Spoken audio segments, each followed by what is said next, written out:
دستاری فضیلت وصول فرما رہے ہیں۔ اب یہ حفاظ کرام کا سلسلہ اختتام پذیر ہو چکا۔ اب آپ کی نگاہوں کے سامنے دارالعلوم معین الاسلام صدیقیہ سے فاضل کا کورس مکمل کرنے کے بعد یہ طلبہ فارغ تحصیل ہو رہے ہیں۔ اس کے بعد تشریف لاتے ہیں علامہ محمد عمران خان والقاسم خان، ان کا تعلق گاؤں آپ کی نگاہوں کے سامنے اپنی دستار فضیلت اور سند قبلہ پیر صاحب کے دست اقدس سے وصول فرما رہے ہیں، آپ نظارہ فرما رہے ہیں۔ اس کے بعد تشریف لاتے ہیں علامہ رحیل طارق بل نازک حسین، ان کا تعلق گاؤں بگا کلاں تحصیل و ضلع کوٹلی سے ہے۔ اس وقت آپ کی نگاہوں کے سامنے دستار فضیلت اور سند وصول فرما رہے ہیں۔ اس کے بعد تشریف لاتے ہیں علامہ محمد ریاض والمحمد عظیم، ان کا تعلق گاؤں سنجرانی تحصیل و ضلع ڈیرہ اسماعیل خان سے ہے۔ آپ کی نگاہوں کے سامنے فاضل کا کورس مکمل کرنے کے بعد اپنی دستار فضیلت اور سند وصول کر رہے ہیں۔ میں اپنی طرف سے جملہ سٹاف کی طرف سے اور تمام اہل علاقہ کی طرف سے جناب قبلہ پیر صاحب کو ہماری اس بزم سعید کے اندر تشریف لانے پر خوش آمدید پیش کرتا ہوں، اور قبلہ پیر صاحب کو یوں عرض کرتا ہوں کہ جناب قبلہ پیر صاحب، آپ کی آمد پر ہمارا جملہ سٹاف، ہمارا جملہ علاقہ آپ کی راہوں کے سامنے دیدہ دل فرش راہ کیے ہوئے ہے، اور انہی لذتوں میں اور انہی چاہتوں میں۔ اما بعد، اعوذ باللہ من الشیطان الرجیم، بسم اللہ الرحمن الرحیم، وقل رب زدنی علما، صدق اللہ مولانا العظیم۔ قال اللہ تبارک و تعالی فی شان حبیبہ، بسم اللہ الرحمن الرحیم، ان اللہ و ملائکتہ یصلون علی النبی یا ایھا الذین آمنوا صلوا علیہ وسلموا تسلیما۔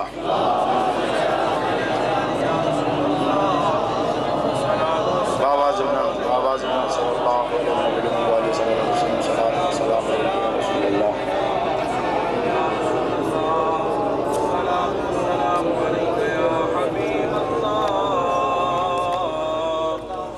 قابل صد احترام سامعین ذی وقار،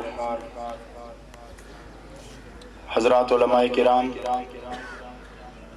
بالخصوص پیکر صدق و وفا حضرت خلیفہ صوفی پیر محمود اختر صاحب نقش بندی سجادہ نشین آستانہ عالیہ منیندہ شریف، اور میزبان محفل پیکر صدق و وفا خلیفہ حاجی محمد شریف صاحب محتمم دارالعلوم محی الاسلام صدیقیہ، راہ سلوک مسافر پیکر صدق و وفا خلیفہ پیر محمد بشیر صاحب نقشبندی سجادہ نشین سالک آباد شریف، عالم باعمل پیکر خلوص و وفا حضرت علامہ پروفیسر نثار الرحمن صاحب پرنسپل دارالعلوم محی الاسلام صدیقیہ سہوٹ، اور پیکر عشق و مستی میرا یار مولانا فیض الحق نقشبندی دارالعلوم محی الاسلام صدیقیہ چڑھوی، اور اس ادارے کے پرنسپل حضرت علامہ محمد عارف صاحب دامت برکاتہم العالیہ، اور میرے معزز میرے محترم سامعین، آج آپ غزنوی سرکار کے نام پر انعقاد پذیر محفل میں شریک ہیں۔ ایک لجپال ولی کی محفل میں آپ بیٹھے ہیں، بہار کے دن ہیں، ربیع الاول کا مہینہ ہے، سرکار کی آمد کا مہینہ ہے۔ اس برکت والے مہینے میں ہم نے نبی کے غلام کا تذکرہ کرنا ہے۔ میرے معزز و محترم سامعین، آپ نے آج دیکھا کہ ایک مرد درویش نے یہاں بیٹھ کر ایک عہد و پیمان باندھا کسی کے ہاتھ پہ، اس کا ہاتھ اسے نظر آیا کسی اور کے ہاتھ میں، اس کا ہاتھ اسے نظر آیا کسی اور کے ہاتھ میں، اور چلتے چلتے پتہ چلا کہ وہ یہاں بیٹھا ہاتھ دے کر مصطفیٰ کے ہاتھ میں۔ اور یہ کوئی دوری کی بات نہیں ہے، ہمارا نبی ہم سے دور نہیں ہے، ہمارا نبی ہم سے دور نہیں ہے۔ ارے یہ کوئی دنیا کی بات تھوڑی ہے، یہ کوئی دنیا کی یاری تھوڑی ہے کہ جس کے بیچ میں زمانہ بھی آ جائے اور زمین بھی آ جائے۔ ارے یہ یاری تو اس سے ہے کہ جس کے نام پہ زمانہ چلتا ہے، جس کے دم سے زمانہ چلتا ہے، قدم سے زمین سمیٹتی ہے، جو جب چاہے جہاں چاہے اپنے امتی کے گھر میں اپنے امتی کے دل میں جلوہ گر ہو جائے۔ حضرات محترم، جب میلاد یا عرس کی محفل میں آیا کرو تو اسے دنیا کی رسم سمجھ کے مت آیا کرو، بلکہ جس کے نام کی محفل سجی ہو اس کو یاد کر کے اس کی سوچ میں آ کے بیٹھا کرو۔ اور یہ ماہ مبارک جس میں یہ محفلیں منعقد ہوتی ہیں، یہ جس کے نام کی محفل منعقد ہوتی ہے وہ خود اس محفل میں موجود ہوتا ہے۔ اور یہ میں کوئی بڑک شڑک نہیں لگا رہا، نہ عام بے پتے کی باتیں کر رہا ہوں، بلکہ فرمان خداوندی ہے وَاعْلَمُوا أَنَّ اللَّهَ مَعَ الْمُتَّقِينَ۔ سن لو، جان لو کہ متقی لوگوں کو معیت الہی حاصل ہے، اور جسے معیت حاصل ہوتی ہے، اور اب یہاں علماء تشریف فرما ہیں، ایک ہوتی ہے معیت، ایک ہوتا ہے قرب۔ قرب اور معیت میں فرق ہوتا ہے۔ قرب کے باوجود بھی دوریاں ہو سکتی ہیں، قرب کے باوجود الگ راستے ہو سکتے ہیں، قرب کے باوجود الگ ارادے ہو سکتے ہیں، لیکن جب معیت ہو جائے تو یہ یاد رکھو کہ معیت کا یہ دستور ہے کہ کثیر قلیل پہ غالب رہتا ہے۔ جب معیت ہو جائے تو قلیل کو کثیر کے تحت رہنا پڑتا ہے، کثرت والا قلت والے پر غالب ہو جاتا ہے، قلت والے کی حیثیت کثرت والے کی حیثیت میں گم ہو جاتی ہے۔ تو رب فرماتا ہے وَاعْلَمُوا أَنَّ اللَّهَ مَعَ الْمُتَّقِينَ۔ مت سمجھو یہ متقی 6 فٹ کا انسان ہے، بلکہ بظاہراً یہ انسان ہے، حقیقت میں مظہر کمالات خدا ہے، اس لیے کہ اسے معیت حاصل ہو گئی ہے، اسے معیت حاصل ہو گئی ہے۔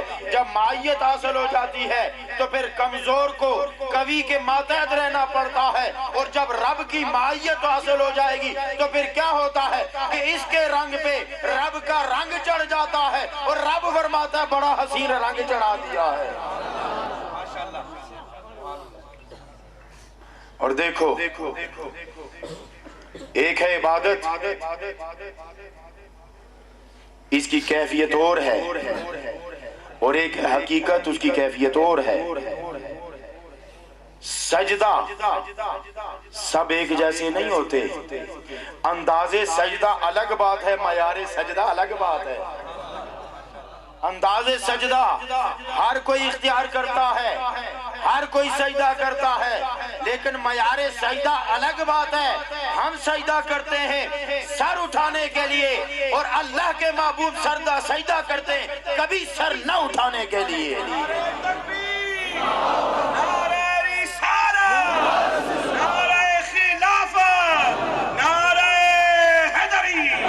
دنیا ہی الگ ہوتی ہے، یقین جانی اب آج آنکھوں سے آنسو جاری ہونا چاہتے تھے، آج رونے کو دل کر رہا تھا، محبت سے، پیار سے، خوشی سے، مسرت سے، کہ آج کتنے معصوم دلوں میں قرآن اتر گیا ہے، آج کتنی زبانیں ذکر رسول کے لیے تیار ہو گئی ہیں۔ یہ مدارس کوئی معمولی بات نہیں ہوتی، ارے مدرسہ کوئی معمولی بات نہیں ہوتی، مدرسے میں آنے والا کوئی معمولی نہیں ہوتا۔ ارے جب کہیں بھی مجلس لگتی ہے، جب بھی کسی گاؤں کا معاملہ آتا ہے، نمبردار و جاگیردار بیٹھتا ہے، چودھری اور راجہ بیٹھتا ہے، فیصلے ہوتے ہیں، سربراہی ملتی ہے، عزت ملتی ہے، شملہ اونچا ہوتا ہے، ہر کوئی سلام کرتا ہے، اور ایک بچہ گھر سے نکلتا ہے سردی میں ٹھٹھرتا ہوا، صبح اٹھتا ہے، وضو کرتا ہے، استاد کے آگے زانوے تلمس طے کرتا ہے، ادھر نمبردار، چوکیدار، راجہ، جاگیردار، سردار